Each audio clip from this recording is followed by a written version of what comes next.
Salut à tous, c'est Calypso. Aujourd'hui, j'avais envie de vous parler d'une série télé que j'affectionne particulièrement, qui s'appelle La Servante écarlate.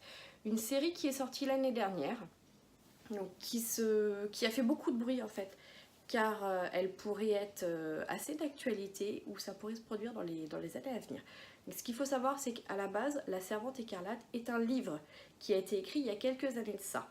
Donc les mouvements féministes s'insurgent de ce livre et s'appuient énormément dessus. Donc un producteur a décidé de l'adapter l'année dernière en série. Donc je vais vous raconter un peu l'histoire de la série sans spoil.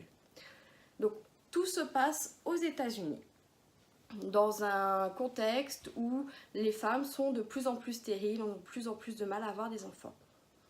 Donc nous allons suivre un personnage principal qui sera June.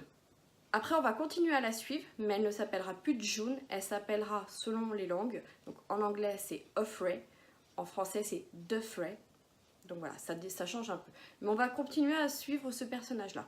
Donc comme je vous le disais, on est aux États-Unis, dans un contexte où les femmes sont de plus en plus stériles, ont du mal à avoir des enfants.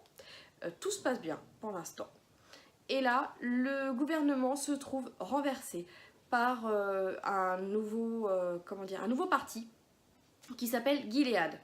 En fait, Gilead, ce sont des conservateurs purs et durs qui s'appuient sur la Bible et qui ont décidé donc de renverser le gouvernement pour pouvoir faire un peu entre guillemets ce qu'ils veulent quoi, mais en s'appuyant sur des écrits de la Bible.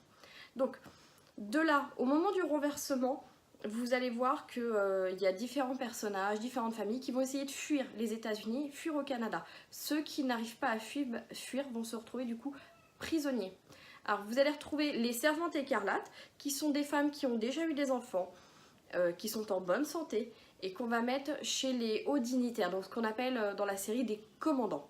Donc elles vont aller chez ces commandants-là, ce qui est horrible aussi, c'est que du coup quand elles vont chez les commandants, elles gardent le prénom de l'ancienne servante. Donc c'est-à-dire que nous, June, Defray ou Offray, elle s'appelle comme ça parce que l'ancienne servante s'appelle comme ça. Donc on dépersonnalise totalement la personne. On essaye vraiment de lui laver le cerveau au maximum. Donc Offray, elle est donc chez un commandant, le commandant Waterford, qui est un haut dignitaire, un haut placé. Donc elle est chez eux, pourquoi à votre avis? Pour essayer de lui donner un enfant. Mais vous allez me dire, comment elle va faire un enfant avec cette personne? Tout simplement, ils ont des rituels qui font qu'une fois par mois, quand ils surveillent les cycles mensuels, elle se fait clairement, simplement, purement violer. Je suis désolée, il n'y a pas d'autre mot. Alors vous allez me dire, ah oui, mais elle est consentante, c'est une servante. Pour moi, non, c'est du viol. Donc on va suivre un peu ça, donc on va voir qu'ils essayent de la mettre enceinte pour qu'elle puisse avoir un enfant de lui, tout ça. On va aussi avoir des flashbacks de sa vie à elle, avant. On va aussi pouvoir suivre d'autres personnages auxquels on va s'attacher. On va trouver Moira, qui est une servante, qui est aussi la meilleure amie de June. Que vous expliquer d'autre sans trop de spoil? Nous allons aussi rencontrer du coup plusieurs catégories de personnes. Donc comme je vous ai dit, il y a les hauts dignitaires qui s'appellent les commandants, leurs femmes. Vous allez avoir les servantes écarlates qui sont clairement des incubateurs sur pattes. Nous avons ce qu'on appelle aussi des martas.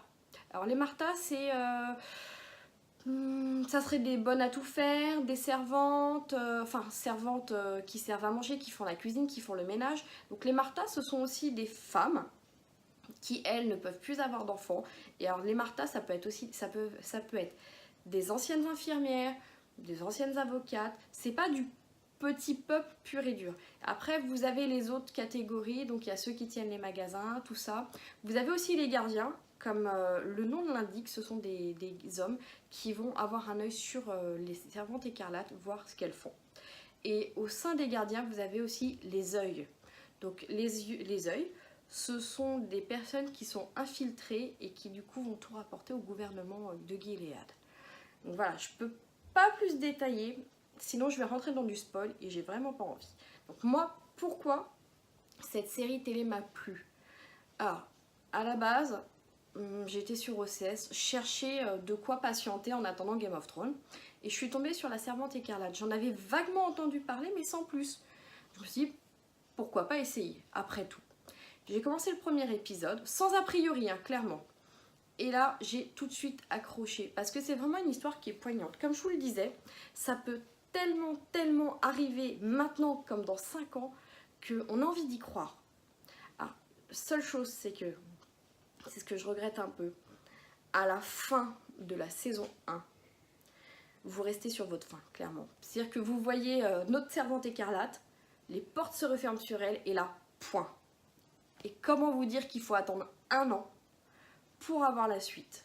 Donc j'ai voulu lire le livre, savoir comment ça se passait aussi.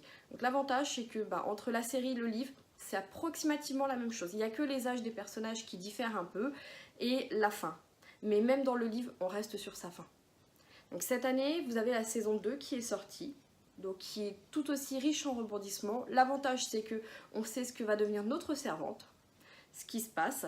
On va aussi du coup pouvoir connaître d'autres personnages, approfondir aussi les différentes parties des États-Unis qu'il y a.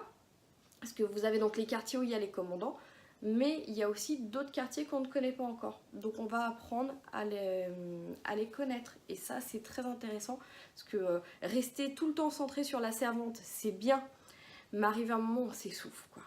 Parce que vous allez voir que c'est singulièrement la même chose. Alors même si elle a toujours cet esprit rebelle de révolte, on est vite lassé, donc c'est bien qu'il y ait d'autres à côté.